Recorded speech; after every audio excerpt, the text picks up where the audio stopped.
So the man and the woman, both of them have contributed, and then it was effective by the stirring. So you can now drink.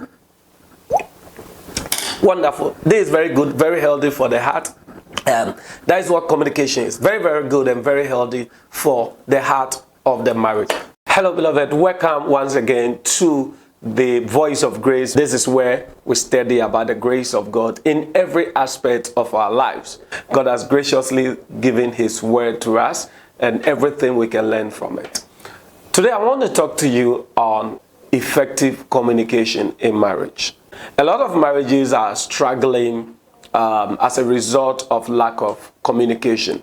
Marriages are breaking apart, relationships are falling apart, hearts are being destroyed, frustrations are setting in the lives of many people because of lack of communication. There are people who are married and they don't know how to communicate. The wives don't know how to communicate. The husbands don't know how to communicate. Children also don't know how to communicate. So there is a whole bunch of challenge when it comes to communication because so much has not been taught about communication, and probably that is why you're having problem in your marriage. You know, there are some things that destroy marriage, and number one is finances. But most important than finances, than any other thing, is communication. If you're able to communicate with your partner, you definitely will be able to come to the place of understanding and the place of, living well and enjoying marriage. Therefore, every healthy and good marriage or every great marriage is founded on communication. That is why I want you to stick here and let's learn about communication and how you can communicate effectively in your marriage. This is going to save your marriage. Don't joke with it. But then before we continue, I want you to subscribe and hit the notification bell because I will be giving you more of these teachings. This is the Voice of Grace podcast and it's going to bless you. Let's get into it. What is communication? That is the first thing. People think communication is about talking, so they begin, to talk, and they talk, and they talk, and they talk. It's good to talk, but talking is not communication. Others also think communication is listening. So they do all the listening without talking. But I want you to know that listening is not communication. Some people also think communication is about reading the mind. So all they do is to expect their partners to read their mind, or they would want to read their partner's mind. That is not communication. There are a lot of things that contribute to communication, but when you rip them apart, you don't get communication. Communication is holistic. A holistic approach to understanding and living with your partner in a more beautiful and amazing way. So what exactly is communication? Communication is the process of exchanging information, ideas, and feelings between two or more people. It could be groups or individuals. As a married person, you must understand that you will always exchange information, ideas, and feelings with your partner. And the process of exchanging the feelings and then the ideas and the information between you and your partner or even your children is what we call communication in marriage. You could communicate with your partner, your children, or an external person regarding the marriage. As long as it's about you and your partner, as long as it's about your family or your marriage, it is communication in marriage. It's important for you to understand that when you are communicating, you are dealing with information. You should learn to, give information and also receive feedback. You should learn to receive information and then, give your thought regarding the information. Therefore, communication also involves ideas. You exchange idea. What idea do you have? What thought do you have? What are you thinking? What can you sit your partner down with and then discuss? That is communication. And then feelings. I know you have feelings. I have feelings. Without feelings, marriage would be raw. It would be just boring. So your feeling is very important, but how you communicate your feeling is very, very important. So effective communication is what you need in marriage. It's not just about talking. It's not just about listening. It's not just about having an idea and then bringing it out. It's not just about having a feeling and wanting your partner to know it. You must find a way by which you make the information, the idea, and the feeling known to your partner, and then your partner come in agreement with you. That is why Matthew chapter 18 verse 90 is very important. The scripture says that, again I say to you that if two of you shall agree on earth as touching anything that they shall ask, it shall be done for them of my Father which is in heaven. So Jesus is the one speaking, and he says that if two of you shall agree. This is purely about communication. And the first thing is that it's about two of you. And when we say two of you, we're talking about the receiver and the giver of the information. How do you agree? Unless somebody brings up the information or the idea or the feeling, and the other person receives it and communicates back.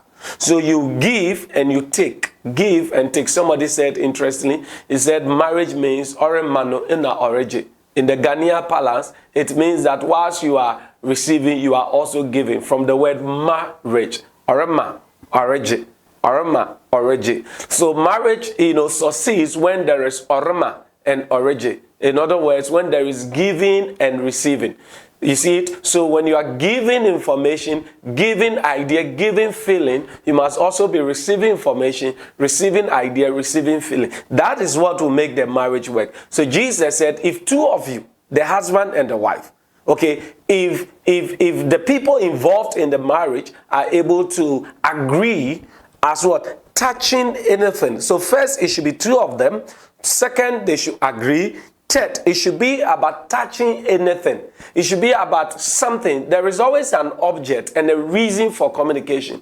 You don't just start communicating because you feel like you have to communicate. There must be a purpose for the communication, a reason for the communication. So that two of you be on the same page. You know where you are coming from in this discussion. You know where you are and then where you are going. So that at the end of the day, you can even have an evaluation whether the thing you communicated about, you've been able to achieve it. Sometimes you can communicate with regard to sex.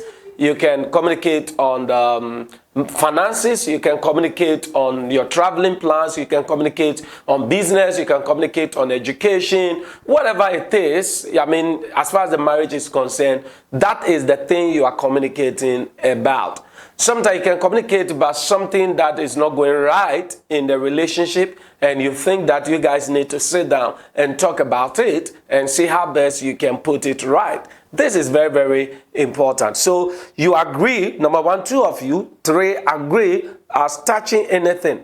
They shall ask. You see, you don't just agree to touch it, but you must ask. In other words, you must take action. So communication also involves action. You don't just discuss a matter in marriage and then everybody goes away. Everybody does what they feel they want to do again, when the very thing you communicated on, you didn't have time to act and work towards it. Let's say you are talking about your sex life. That is where the challenge is. And you discuss lengthily about your sex life. Then at the end of the day, you go to bed, you have intimacy, and the woman does exactly what she was doing before the communication, and the man also does exactly what he was doing before the communication. It means that communication didn't work. It didn't work at all, because at the end of the day, there was no result, or there was no action to produce the result. So communication starts with an idea, a thought, or a feeling, or information. But at the end of the day, there must be what? Action. So two of you agree, as touching anything, it shall be done if they ask. So if they don't ask, it shall not be done. And it says that it shall be done of my Father which is in heaven. The most interesting thing is that the Father was not part of the agreement. Okay, but at the end of the day, the Father becomes part of the solution. If you want God to appear in your marriage, the two of you must always first agree. Then you bring your agreement to God. It's not just a matter of the husband thinking, I'm the husband, I will pray my prayer, I will be focused on God, my wife should do other things. You take God out of it when your partner is not involved in it. Probably that is why God didn't interfere when Eve was communicating with the devil, because it was Adam's responsibility to communicate with the wife and be a part of the conversation. Then God could come in. But when both of them finally agreed and they ate the fruit, then God came into the matter. God has left your marriage to you and your partner. You cannot solve your marriage problem by leaving your partner out. You need your partner to be involved. You cannot just pray to God and ask God to do something about the marriage when you and your partner are not agreeing on doing it. God will not impose his will on anyone, not on you, not on your partner. So you must make sure that you people are able to discuss thoroughly the matter that matters in the marriage. That is very important. That is why I'm taking you through effective communication. And let me remind you, this is your voice of grace. Make sure you subscribe to this channel, you follow for more. We're continuing to learn more and more that will help your marriage. If you want your marriage to work, this is your channel. Now let's go on. What is effective communication? Effective communication, as I said, it involves sending and receiving messages and understanding the intention of your partner, okay, and responding appropriately. So effective communication, I repeat, is sending information, receiving information, and understanding the intention of your partner, and then responding appropriately. In marriage, communication is the foundation that makes the marriage healthy. So a healthy marriage is based on communication. Communication is also the catalyst that makes the marriage work. A catalyst is something that actually, speeds up chemical reaction. When we say catalyst, we're talking about something that provokes reaction, or that causes reaction to be as it's intended to be. Anything you want to do, anything that gives you the support or the opportunity and ability to do it, and do it well and have it as successfully as you want it, is a catalyst. It's just like you are stirring your soup or you are stirring your mixture. Okay, so what you are using to stir it is the catalyst. You use communication to what? To stir your marriage. I'm going to give you an example of a catalyst in marriage. In other words, an example of communication in marriage with this illustration. Okay, so I have here with me an empty glass, and I have here my powder. This is turmeric, and I have here water, and I have here a spoon. These elements are very, very important for communication. I'm going to use them as illustration for you to understand why you need to communicate in your marriage. Assuming this is the marriage and it is empty. Okay, oh, so bad. Okay. Assuming this is your marriage, it is completely empty. Assuming this an empty, not empty, this is a glass of water. But assuming this is the husband or the wife, and what is inside, the content here, is the information or the idea that the spouse wants to communicate, okay, or even the feeling. Assuming this is the wife or even the husband, and the content here is what the wife or the husband, whoever is this, wants to communicate. Okay, let's just assume this is the husband, this is the wife. All right. Now, both of them want to communicate, and this is the marriage. You're going to communicate about the marriage in the marriage, and your idea, your feeling, or your information must enter into this, and this must also enter into this. Now, if I pour just a little into this, well, it has gone in, but this one has no involvement with this, and therefore what we have here is purely what this has provided. Only the water, only the water, only the plain stuff. We have nothing else. If on the other hand we have only this inside this glass, in other words, in the marriage we have only this, and without water it's still the same, no difference. So what you need to actually do in communication, if you are the husband, what you do is that you put your information down, your idea or your feeling.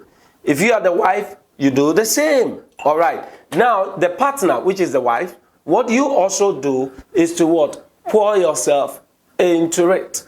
And let me just pour a little. Good.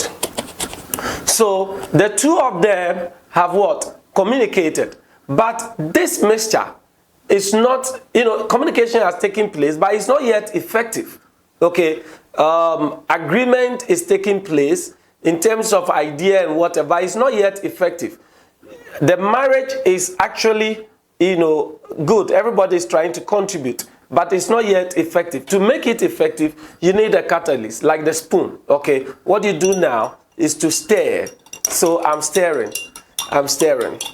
All right.